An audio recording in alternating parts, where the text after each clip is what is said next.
However likely or unlikely you think a zombie apocalypse is, I think that even UKIP would not expect us to be overrun by Haitian priests. So, we know zombies from films and literature and from our nightmares. They are us, but not us. They wear the faces and bodies of the people that we have known and loved. They are humans without the humanity. They are the ultimate other, and we fear them. And they fear nothing. The idea of an animated corpse is one that we find time and time again throughout history. The Norse had the Draugr, the Egyptians had the Ghoul, the Chinese had the Jingxi, the British have the Revenant. The concept of a corpse that walks after death appears throughout unrelated cultures.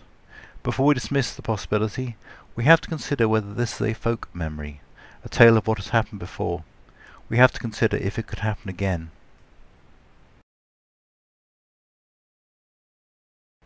We have all seen the films. The original zombie of Haitian legend was a victim, an unfortunate soul that was raised to work for a priest after death. You may wonder when this belief died out, but the truth is that it never has. There are men and women around today who accept the existence of the zombie as a certainty. If you told them there was no such thing, they would consider you insane. Of course, the zombie that we know and fear today is very different from the undead slaves in Haitian lore. Let us consider the history of zombies in film for a moment. The first example of the genre was The White Zombie with Bela Lugosi.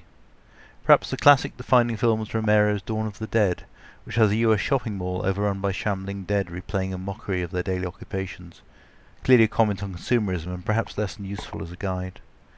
The Evil Dead and any number of B-movies followed. These zombies were shambling corpses, often carrying horrific injuries, always hostile, hungry for the flesh of the living. There came a change with films like 28 Days Later and I Am Legend. These were fast zombies, sometimes known as rage zombies. Rather than shambling corpses, they were essentially living people converted into nearly mindless, aggressive animals, hungry for the flesh of the uninfected. The common factors were that they could not be reasoned with, and if they attacked you, you would become one of them.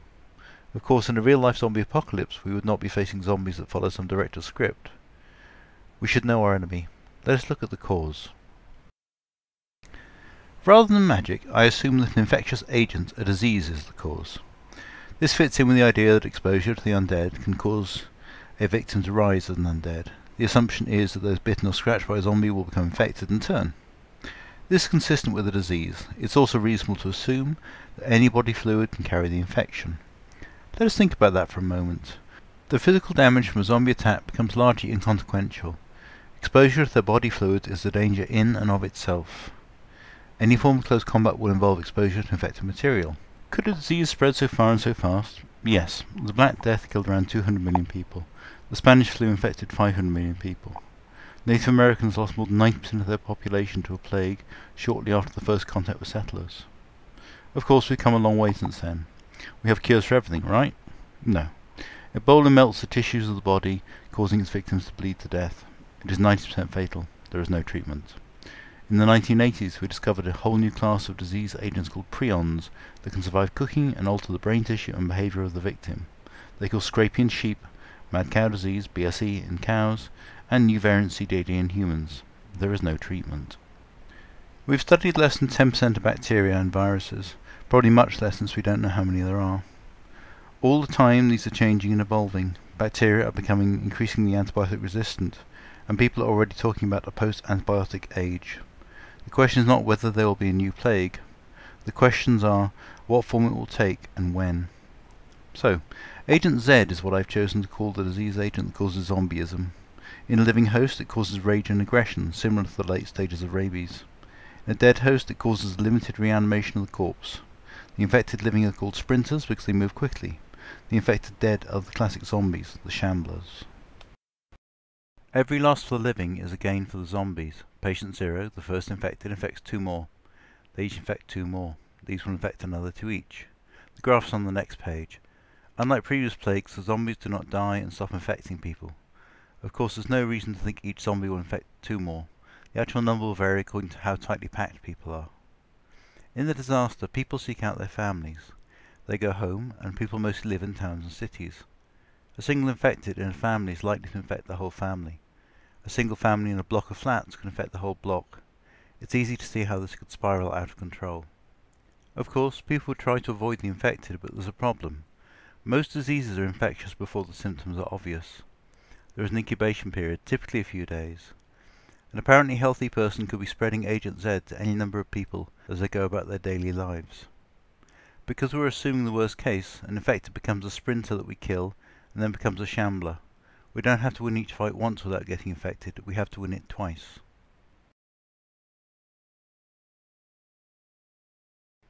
This is based on a simple doubling. After 16 rounds of infection, 131,000 people are infected. If each person with Agent Z infects 3 people rather than 2, that is 64,570,000. If you plan for the best case and you get anything else, you'll probably be killed. If you plan for the worst case and get anything else, you'll have lost some preparation time and be fine. It only makes sense to assume that everything will go as badly as possible and that we will have to deal with it. It is not a possibility that there will be disease agents that affect the behaviour of the host. It is certain there are such agents. With billions of new species of bacteria and viruses that are constantly changing and evolving, it would be a mistake to say it could not happen. So, the wasp with the hard-to-pronounce name takes over the brain of a spider and gets it to build a special web to protect the wasp larvae implanted in the spider. The larvae then eat the spider from within. Toxoplasma gondii causes rats to run towards predators to get the infection into a new host. We're already halfway there with that one. The fungus causes ants to climb to a high place and remain there. The fungus then grows a fruiting body from the brain of the ant and showers spores all over the ground, infecting more ants. So there are no zombies yet. Now is a good time to prepare. If we look at rabies again, in one stage of the disease, the victim is filled with rage and will attack anything it can. The saliva is, of course, highly contagious. Is that really so very different from the rage zombie or sprinter? It would be a mistake to assume that diseases of this sort do not exist and cannot affect us. All the evidence is against that position. Let us take a closer look at the enemy. The good thing about sprinters is that they can be killed. They need blood running through their veins. Injuries that would kill an uninfected human will kill them, but not necessarily quickly. In the book I draw parallels between sprinters and the berserkers that travelled with the Vikings. A modern-day equivalent is perhaps users of PCP, also known as angel dust. This is a drug that inhibits pain response and causes aggression.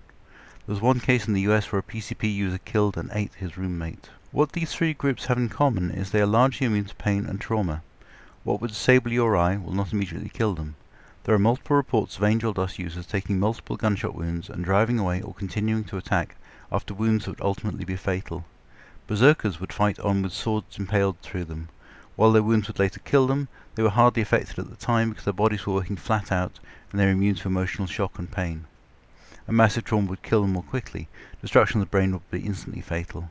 You know what they say? Head is dead. Anything less and you have a problem. Because sprinters have a partially functional brain, they are more intelligent than we would normally expect from a zombie, and they are less likely to fall into traps. They may even have a form of low cunning, or they may be so filled with rage that they are little more than man-shaped beasts. It is not really possible to kill a shambler unless you destroy the brain. Severing a limb will stop it being used, but they cannot bleed to death, they cannot go into shock, and they cannot feel pain. Shooting them in the heart is just destroying an organ they didn't really have a use for. The shambler is slow, and you can outrun them. However, they don't get tired, don't sleep, and don't need to stop to eat. And if they do, you may have another zombie to deal with in time. The shambler is relentless and cannot be scared off. Killing zombies around it will not cause it to despair. It will keep coming until it is destroyed or something distracts it. The weakness of the shambler is that it is incredibly stupid. Simple pit traps will work. They can be forced into confined areas where firepower can be concentrated. The biggest threat from the shambler is that they do not stop. When you need to rest, they keep on coming, and there's not just one of them. There are potentially millions. We need to evolve tactics that can cope with that sort of threat. In action movies, the hero fights zombies. That is because it is exciting. It's exciting because it is dangerous. Dangerous is not good. So, I've explained about sprinters and shamblers. In a hand-to-hand fight, you're almost certainly going to be weaker than them, and much, much more fragile. While the popular image of a post-Zday world is of hardened warriors facing the shambling horde, in reality that would be a quick way to become a member of that horde. One bite, one scratch, and it's all over. You'll be better equipped if you're lucky. You will certainly be outnumbered. Of course, you might have found a gun. How does that change things? For a time, quite a bit, but not nearly as much as you'd hope. Unless you're an exceptional shot, you're looking at several bullets per zombie. With a 9-round clip, you might be able to drop 3 zombies if you're lucky. This will have made a lot of noise and probably attracted most of the zombies in the area. You'll be doing well to have obtained a gun at all. It would be unlikely that you would have got much more than a clip of ammunition. You could use up all of your firepower in a single encounter and be facing more zombies than ever. All in all, you're best off not trying to face zombies at all. But if you have to, well, that is a problem. Any hand-to-hand combat will expose you to Agent Z. Not only are the teeth and nails of the zombies a threat, any weapon that you have, any gear that gets splattered with a zombie is an infection risk. Given that you cannot effectively fight them, you need another option. The Russians used to say that their greatest general was the winter. Invading armies would freeze to death if the Russians could hold out long enough. You'll be in the same situation. If you can stay safe and well fed and warm, time will do more to thin out the zombie horde than any number of swords or guns could possibly do. If you can do this, then you will win. If. The trick is not how to kill zombies. The trick is lasting long enough for time, weather, starvation and bacteria to do the work for you. This would be easier if society had not come crashing down and the streets were not filled with the walking, or in some cases the running dead. Let us look at what we can do to survive. Of course, you will not be able to avoid zombies. You need to minimize the number of direct confrontations that you have with shamblers and sprinters. You also need to look at what you can do to ensure that any fights you get into are as unfair as possible. So shamblers and almost certainly sprinters are not tool users. They will have no weapons other than their teeth and hands. Against a person in street clothes, that's more than enough. They have the advantage that you're very much more fragile than they are. Protective clothing massively alters the balance here. Motorcycle leathers are tough and keep infection on the outside for the most part. Riot helmets or motorcycle helmets will protect the head against any serious attack. If they cannot bite you or scratch you, then they're pretty much limited to wrestling with you. And if you have any sort of weapon, you stand a pretty good chance there. Wetsuits are excellent at keeping out infection, but teeth can go through them. You'll need to wear something over the top of a suit to protect it. Of course, the more that you wear, the slower that you'll move, but you'll still be faster than a shambler. Guns massively alter the odds against a small number of zombies, but against a large number they're less useful. Even if you find and can carry a vast amount of ammunition, reloading takes time, and against a horde you may not have that time. The other issue is that shooting a zombie, especially a sprinter, will create an aerosol of blood and tissue ready to be breathed into your warm, soft, wet lungs. If Agent Z is transmissible in air, and it is likely, then each bullet strike is a source of infection. Swords are much better than blunt instruments because it is easier to do significant damage with one. Slashing wounds will not generally take down a shambler, but it can rapidly sever a limb. Sprinters can be killed with swords, although it may take some time. Decapitation is certain and quick. A shambler's head may continue to function when severed, but it presents very little threat. Of course, a sword or axe is only of use if you are very close to a zombie, and that is not somewhere that you want to be. Attacking is a losing strategy, except in a few specific circumstances. For example, when it's the only way to get a resource that you really need. Attacks should be planned to minimize risk, and where possible, with multiple survivors watching each other's backs in a planned operation. Fighting is also necessary when defending a prepared position. In both of these cases, you have to ensure that you have biased the odds as much as possible in your favor. Fighting zombies simply because there are zombies to fight will get you killed. Obviously you'll want to take other survivors with you. You'll want to do that even if they've been bitten or are obviously ill. If you do that, probably you and everyone else that you're travelling with will die. If I was going to turn into a zombie, the best friend that I could have would be someone who would stop that. Can a sprinter remember who it was? Do you not love that person enough to spare them that? Could there be a glimmer of your loved one in the rotting corpse that will feed on the living? Would you like to be trapped in that body? It has been said that if you love someone, you should set them free. Come Z Day, that will be truer than ever. You don't have to be told how the towns of the south coast have merged. You can drive for a long time without seeing anything that is not town or very close to a town. There are well over 1 million people within a few hours' walk or a slightly longer shamble. People become zombies. Where there are a lot of people, there will be a lot of zombies. Your home is not going to be suitable for defending against that many, even if you ignore the problems of food and water. You're going to have to move.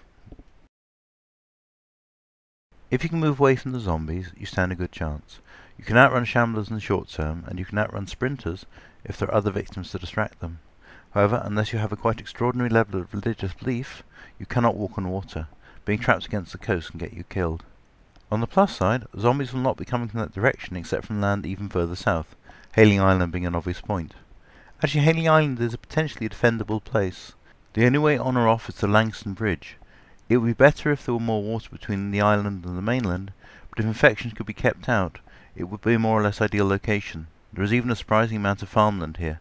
Check the aerial photos if you don't believe me. I've already mentioned Hailing Island as potentially a defendable place. Of course, you could not do it by yourself. It would need a considerable force of survivors. The Isle of Wight is a better location still, but you need even more people. That assumes the Isle of Wight is not infected, which is a pretty big assumption. That said, it has a low population, a nice big bit of water between it and the mainland, and a lot of good farmland. It would be a prime place to recolonise once the number of zombies started to fall. Heading through Portsmouth would be very dangerous, even more so than usual, and you'd have to go through Southampton as well. There's some good land between here and Chichester, high country with good visibility. There's even more to the north. On a good day, the A3 is a bit slow. On a bad day, it can be almost a car park. Now imagine that everyone's trying to leave. Some are ill and will crash their cars. Some are travelling with infected who will turn and attack them. There will be crashes. There will be zombies wandering onto the road and between stationary vehicles. There will be panicking people. It will not be an escape route, it will be a bloodbath. The A27 will be at least as bad. The M27, just a bigger car park. If you're going to go this way, you'll need to go early or you'll be caught in the rush and then caught in the slaughter. That little orange dot is us. There's a lot of green above us, much of it chalk downs.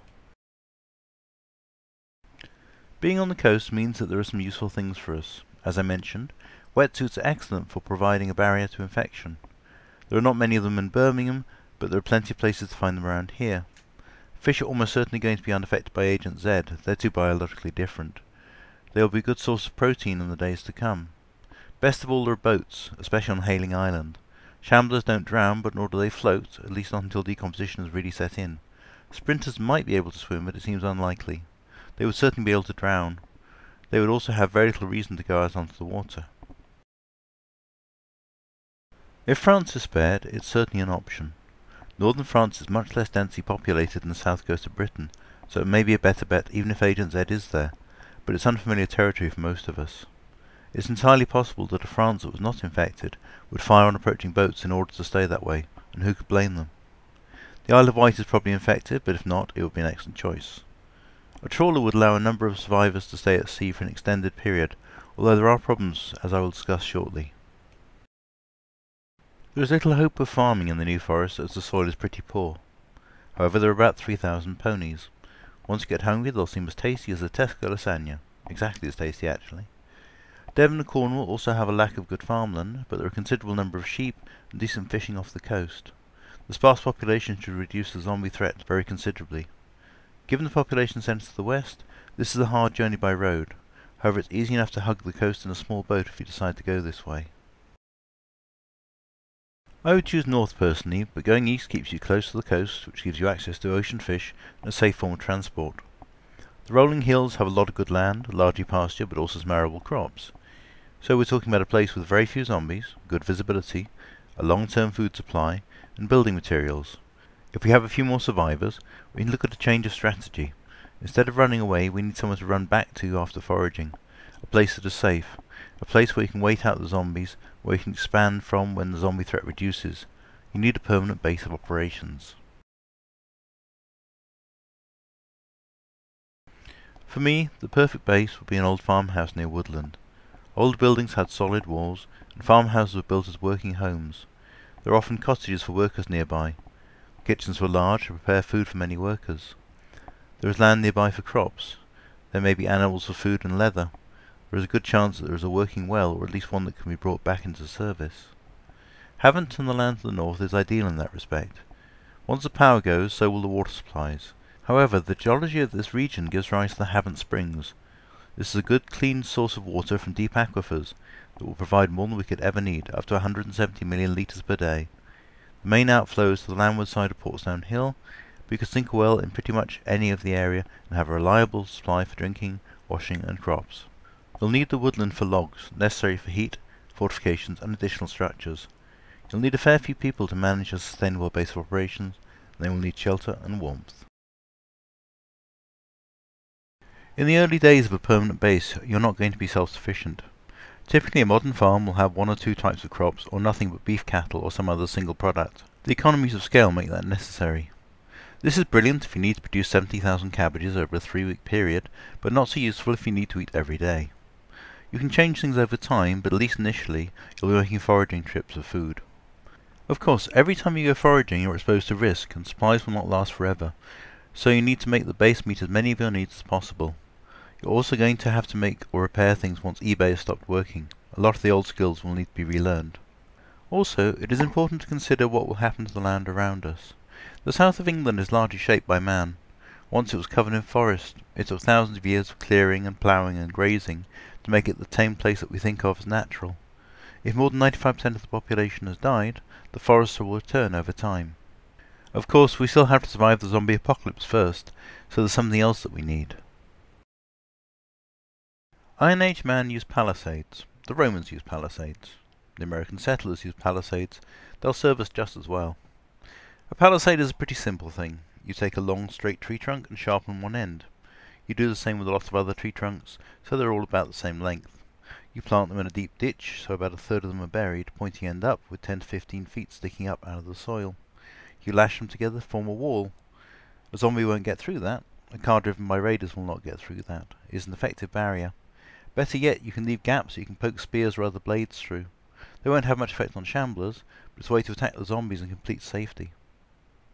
Now, I saw a few looks of surprise at the comment about logs being the only thing to use a chainsaw on. We've all seen the movies, we've played the video games. Chainsaws are brilliant against zombies. Only they're not. A chainsaw is a chain that rotates around a bar with a curved end. It has L-shaped teeth to slice away wood. The wood chips go everywhere. Now imagine you're using this on zombies. A chainsaw is heavy. You can't move it fast and you can't use one for very long. It's noisy. Every zombie within a mile can hear you and you can't hear a thing. Because zombie flesh is nothing like wood chips, it will jam. Even if you can get it to slice into a zombie, there are a couple of very serious problems. The first is you'll be sprayed with bits of zombie, each one rich in Agent Z, highly infectious Agent Z. The second is a thing called kickback. When the blade hits a suddenly denser part, such as a knot in wood or a bone in the zombie, it tends to stick there. The chain continues to turn. The chainsaw attempts to rotate around the stuck link. It will normally chop up the nearest thing to the chainsaw. That nearest thing is you. Using a chainsaw as a weapon on a zombie is the very quickest way to get a badly gashed leg heavily infected with Agent Z. I do not recommend this. Anyway, back to fortifications. Initially you will not have a large palisade. You're going to want to move outwards in stages. Hopefully new survivors will come to you, and that raises the whole question of quarantine, which I will not be discussing here, but assuming you get through that, the settlement will grow. That will give you the need and the ability to make more land safe. We know it will work because it has worked before. The Belgae people lived here before the Romans came, and they had to defend themselves against other tribes using exactly that sort of defence. As for the Romans, Winchester, Porchester, Chichester and Winchester were all Romano-British towns. There were many, many forts now long forgotten. It worked for them, it'll work for you. Of course, you have advantages that they did not. The fields are already cleared. You have vehicles and machinery, at least until the fuel spoils. You have much better crops to plant. There are no wolves in the forest. Of course there are zombies, but you'll be pretty good at dealing with those by now.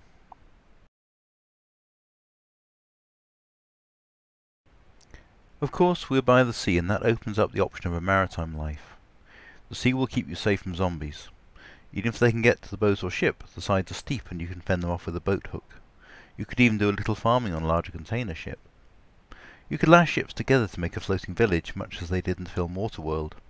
Of course there is a problem with that. The set of the film was largely destroyed in the first big storm, and you know how winter can be. You're best off staying close to shore and returning to land to forage as need be. Of course there are fish to eat, and seaweed can be boiled up. It's rich in vitamin A, B complexes, C, D and E. It even has some protein, it's rich in calcium. Of course it's not the tastiest of foods, but it's much better than starving. Ships will need repairs of course, and fuel, although some will run on plant oils if you can find them. Despite the obvious problems, it's a rare base of operations that you can move.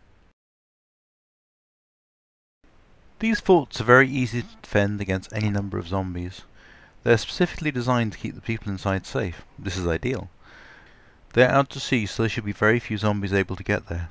From a security perspective, they are pretty much perfect. However, there is nowhere to retreat to, and only what food you can fish from the sea. It would require many foraging trips to make one of these into a sustainable base. Spitbank Fort is now a hotel with 50 rooms, and so it would be comfortable once any zombies were cleared out.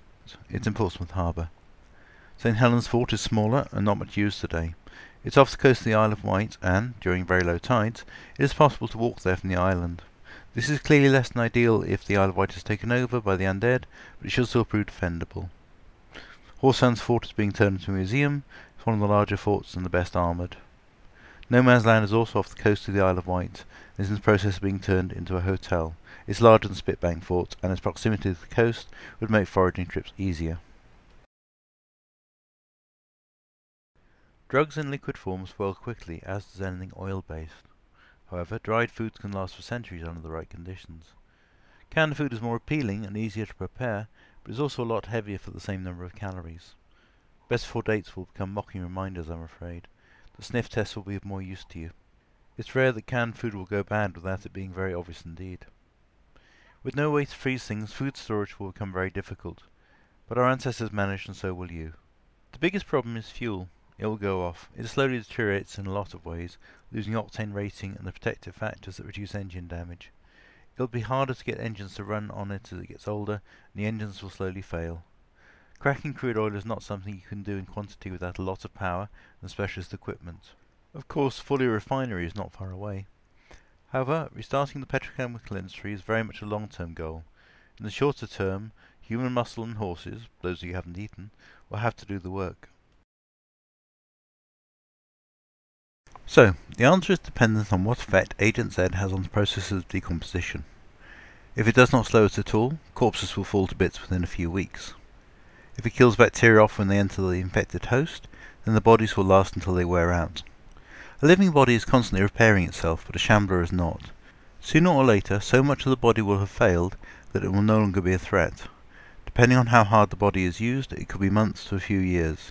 Certainly the numbers will reduce as the apocalypse becomes more distant, but it could be a long time before the threat could be considered to be over. Dogs will form packs and run wild, and they will have no reason to love zombie-shaped things. Feral prides of cats are likely to become common, but should not pose much of a threat. Other humans could be dangerous. They may not have planned as well as you have, and they could be on the ragged edge of starvation. In a world with so many dangers, it would be idiocy if people killed each other, but it could well happen. Disease is always a threat, and it will not just be Agent Z. There will be millions of unburied corpses. They will rot. Rivers and lakes will be contaminated. Medicines will be scarce and doctors scarcer. And the rats. Let us not forget the rats. Rats breed fast, and they're not fussy eaters. Even if the bodies of those dead killed by Agent Z are not edible, there are stores of food in every house and in many shops. There are 10.5 million rats, more or less, in the UK right now. Half are female, and of those, almost all are breeding age. They can easily have 5 litters a year of 7 to 14 rats. The baby rats can reproduce after 5 weeks. With a good enough food supply, the population could easily reach 200 million within 2 years. If we assume that 95% of the human population died, that's around 60 rats per person. Best not to forget the rats. What we would like in the case of any disaster is for someone to come and make it all better. Maybe other countries would largely spare the apocalypse and have a military in good shape. Maybe they would like to do something about the zombie problem in Great Britain. If so, the south coast may well be where they start. However, let's look at the odds. England is an island nation, as Shakespeare put it, an emerald and silver sea. We have a natural barrier to infection. Think about Europe, France, Germany, Poland, the Ukraine. Is land all the way to China. The former Soviet states might be able to contain the outbreak, but they have long borders. Any nation that is infected but does not fall will have had to have been ruthless indeed to have survived. If they come, it will not be with smiles and friendly soldiers. It will be with high-altitude fuel bombs and worse. It will be a cleaning operation, not a rescue operation. Of course, I may be being pessimistic here. Maybe the UN would get its act together. Peacekeepers would come and put down the zombie horde. They would sort the wheat from the chaff and shoot only the zombies. It could happen. However, if we look at the odds, well, we may be better off if no help comes. Wherever a few humans survive, civilization will rise again. This time it will have the benefit of thousands of years of learning. Knowledge truly will be power. Without it, we'll be worse off than our ancestors who worked flint on these chalk hills. At least they had that skill. We must treasure knowledge above all things if we're to build a new society. We must learn how to manage the land, how to work together, how to forge iron and make power. Some things will be easier this time around. There will be cities to reclaim and metal to salvage. Some things will be harder. The easy coal and oil are long gone. Whatever we build will not be perfect. There will not be an end to conflict. We'll try many things that don't work, and the world that we end up with will be very different. I hope it will be one more in tune with nature, a world less hungry for material things. Most of all, I hope it is a world of the living and not of the undead. For that to happen, we must make one decision. You, as individuals, need to make that decision. Please, decide to survive. After Zday, every individual will be more valuable than ever. Each of you that lives to see a post-zombie world will have a qualification that cannot be learned except the hard way. You will have learned to be a survivor. Make the decision. Prepare. Evaluate. Consider. Act. Survive. Thank you for listening to my presentation. I expand on these and many other ideas in my book Zday UK, A Practical Guide to Surviving the Zombie Apocalypse in Great Britain, which is available as paperback or ebook from amazon.co.uk.